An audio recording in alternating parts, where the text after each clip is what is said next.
एक बार एक शिष्य ने अपने गुरु से 3 सवाल पूछे। पहला सवाल, कौन किसके भाग्य का खाता है। दूसरा सवाल, संसार में सबसे बड़ा बलवान कौन है। तीसरा सवाल, जो अपनी बात से मुकर जाता है उसका अंत में क्या अंजाम होता है। तब गुरु कहते हैं, तुम्हारे यह तीनों प्रश्न बहुत ही महत्वपूर्ण हैं। इन तीनों बातों का उत्तर हर मनुष्य के पास होना चाहिए। इसीलिए मैं तुमको एक कहानी सुनाता हूँ। इस कहानी से तुमको तुम्हारे तीनों प्रश्नों का उत्तर मिल जाएगा। एक जंगल में बरगद का पेड़ था। उस पर एक बाज पंछी रहता था। उस बरगद से थोड़ी ही दूरी पर सांप का बिल था। उस बिल में एक सांप रहता था। एक दिन सांप अपने बिल से निकला, जिसको बाज बड़ी गौर से देखता रहता। फिर अचानक बाज मौका देखकर सर्प के ऊपर झपटता, लेकिन सांप बिल से ज्यादा बाहर नहीं था। वह वापस बिल में चला गया। मौका देखकर फिर सांप बिल से बाहर निकलता।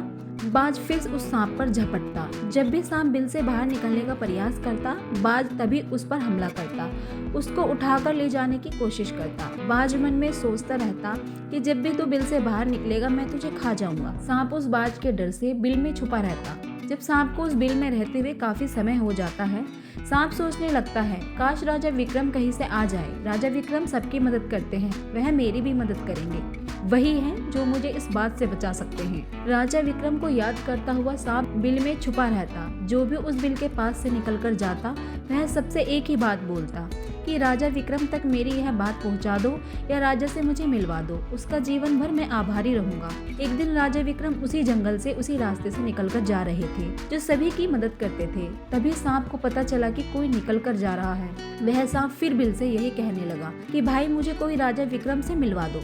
जब राजा विक्रम ने यह बात सुनी, वह सांप से बोले, क्यों भाई, तुमको क्या काम है राजा विक्रम से। सांप बोला, राजा सभी के दुख दूर करते हैं और मैं बहुत दुखी हूँ।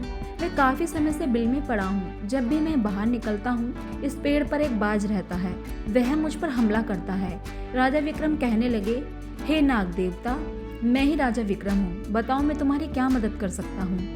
सांप बोला, जैसा आपको उचित लगे, मुझे इस बात से बचा लीजिए, नहीं तो यह मुझे मार डालेगा। राजा ने कहा, ठीक है, मैं तुम्हें इस वन से दूर कहीं ले जाकर छोड़ देता हूँ। सांप बोलने लगा, जब आप मुझे लेकर जाओगे यह बाज मुझे देख लेगा और मुझे खा जाएगा। राजा, आप मुझे कुछ समय के लिए अपने पेट में बिठा लीजिए, बाज को पता नहीं चलेगा। सांप कहाँ गया, फिर मैं आपके साथ वन से दूर चला जाऊंगा और कुछ दूर जाने के बाद आपके पेट से बाहर आ जाऊंगा। राजा विक्रम ने सांप की बात मान ली और उसको अपने पेट में बिठा लिया। काफी दूर आने के बाद राजा विक्रम उस सर्प से कहने लगे, नाग देवता, अब आप मेरे पेट से बाहर आ जाएं, हम लोग दूर वन में आ चुके हैं। यह दूसरा वन है, यहाँ आपको किसी प्रकार का कोई खतरा नहीं है, यहाँ आपको कोई बाज परेशान नहीं करेगा, यहाँ आप पूरी तरह से सुरक्षित है। यह सुनकर नाग देवता बोलता है कि नहीं राजन, मैं आपके पेट से बाहर नहीं आऊंगा। राजा बोले, आपने मुझसे वादा किया था कि आप मुझे सुनसान वन में छोड़ देना, मैं आपके पेट से निकल जाऊंगा। अब सुनसान वन आ चुका है, आप मेरे पेट से बाहर आ जाएं। सांप बोलने लगा, देखो महाराज, जो आनंद आपके पेट में रहने का है वो आनंद उस बिल में रहने में नहीं है। अब मैं आपके पेट से कभी बाहर नहीं निकलूंगा। राजा विक्रम सोचने लगा, यह तो बड़ा दुष्ट सांप है, अब मैं क्या करूं। अब उसके जहर के प्रभाव से राजा विक्रम के शरीर में पोड़ फूटने लगा। राजा सोचने लगे कि ऐसी हालत में अपनी राजधानी को वापस जाऊंगा तो ये संभव नहीं है, क्योंकि मैं कोढ़ी हो गया हूँ और मुझे इसी वन में रहकर इस नाग से छुटकारा पाना होगा। यह सोचकर राजा विक्रम एक पेड़ के नीचे झोपड़ी बनाकर सो जाते हैं। उनके शरीर से कोढ़ टपकने लगता है, बदबू आने लगती है, जो सर्प का जहर था। सांप कुंडली मारकर राजा के पेट में बैठा हुआ था। राजा विक्रम उस वन में एक कोढ़ी की हालत में पड़े हुए थे। उस वन के पास में एक प्रसिद्ध नगरी थी। नगरी के महाराजा थे राजा ताम्रध्वज। महाराजा की 3 बेटी थी। राजा ताम्रध्वज बड़े ही अहंकारी राजा थे। एक दिन उन्होंने अपनी तीनों बेटियों से पूछा, बताओ बेटियों, तुम तीनों किसके भाग्य का खाती हो। उनमें से 2 छोटी बेटी पिता के डर से बोलती हैं, पिताजी हम आपके भाग्य का खाते हैं। उनमें से एक बड़ी बेटी जिसका नाम चित्ररेखा था, वह अपने पिता से बोलती है, नहीं पिताजी, मैं किसी के भाग्य का नहीं खाती, मैं तो अपने ही भाग्य का खाती हूँ। उसकी बात सुनकर राजा ताम्रध्वज को बहुत गुस्सा आया। राजा ने उस समय नाई और ब्राह्मण को बुलवाया। राजा ने नाई और ब्राह्मण से कहा कि मेरी इन दोनों बेटियों का रिश्ता तो आप किसी राजघराने में करके आइए और मेरी इस बेटी का रिश्ता किसी कोढ़ी से करके आइए। राजा का आदेश मिलते ही नाई और ब्राह्मण उन तीनों बहनों का रिश्ता करने के लिए चल देते हैं। उन्होंने राजा की दोनों छोटी बेटियों का रिश्ता तो राजवंशों में कर दिया, परंतु बड़ी बेटी का वर ढूंढने उसी वन से जा रहे थे जिस वन में राजा विक्रम कोढ़ी के रूप में पड़े थे। उनके शरीर से कोढ़ बह रहा था। राजा विक्रम को देखकर नाई और ब्राह्मण दोनों आपस में सोच विचार करने लगे कि इससे अच्छा तो कोई व्यक्ति हमें नहीं मिलेगा। इसके साथ ही राजा की बेटी का रिश्ता तय कर देते हैं। उन्होंने राजमहल में जाकर राजा ताम्रध्वज को सारी बातें बताई।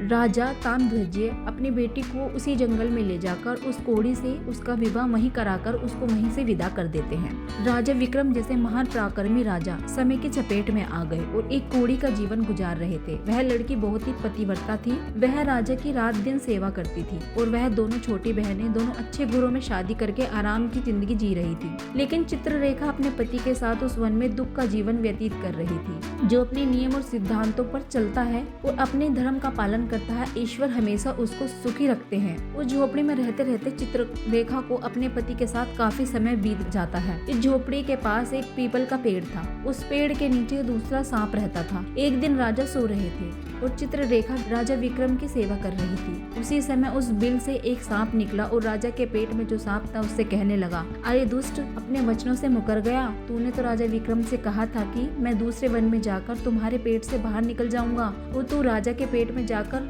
बैठ गया। तेरे जहर के कारण राजा के पूरे शरीर से कोढ़ निकलने लगा। तुझे शर्म नहीं आई? तूने कितने गलत काम किए हैं। इतने समय में राजा विक्रम ना जाने कितनों के दुखों को दूर करते।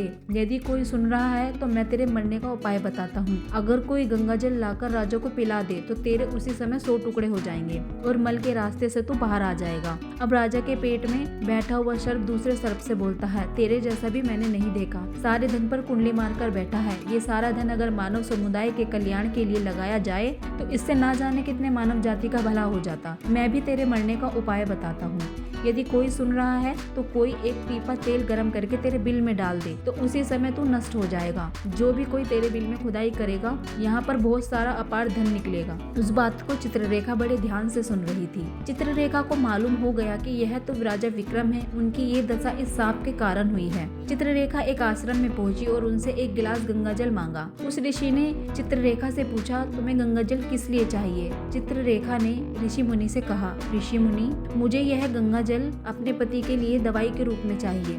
ऋषि मुनि ने चित्ररेखा को एक गिलास गंगा जल दे दिया। चित्ररेखा बड़ी जल्दी से महाराज विक्रम के पास पहुंची और उनसे बोली, राजा ये दवाई है, आप इसे ग्रहण करें, इससे आपका कोढ़ ठीक हो जाएगा। राजा उस गंगा जल को पी गए। जैसे ही राजा ने गंगा जल पिया उसी समय सांप के 100 टुकड़े हो गए और वह सांप धीरे धीरे मल के रास्ते से राजा के पेट से बाहर आ गया और राजा पूरी तरह स्वस्थ हो गए। कुछ ही समय में राजा का कोढ़ धीरे धीरे ठीक हो गया। एक दिन राजा विक्रम से चित्ररेखा कहने लगी, राजा आप शहर जाएं और एक पीपा तेल लेकर आए। राजा बोले, तुम एक पीपा तेल का क्या करोगी? रानी बोली, आप पहले लेकर आइए, फिर मैं आपको सब समझाती हूँ। राजा तेल लेकर आए और चित्ररेखा ने वह पीपा तेल गर्म किया, उस दूसरे सांप के बिल में डाल दिया। उसी समय वह सांप नष्ट हो गया। रानी ने राजा से उसी जगह पर खुदाई करने को कहा। खुदाई करके वहाँ से काफी धन निकला और वो सारा धन राजा विक्रम और रानी को मिल गया। चित्ररेखा ने राजा से कहा, राजा मैं जानती हूँ आप राजा विक्रम हैं। मेरे पिता ने मेरा अपमान किया है। मैं चाहती हूँ कि मेरा भी मेरे पिता के स्थान पर ही एक सुंदर महल हो। मैं उनको दिखाना चाहती हूँ कि मैं अपने ही भाग्य का खाती हूँ, उनके भाग्य का नहीं। राजा विक्रम बोलते हैं, हम राजा नरेश हैं, हम यहाँ महल क्यों बनाएंगे? हम अपने राज्य में जाएंगे। लेकिन चित्ररेखा नहीं मानी, वह अपनी जिद पर अड़ी रही। राजा चित्ररेखा की जिद के कारण वहाँ एक महल का निर्माण करा देते हैं। उनकी जिद पर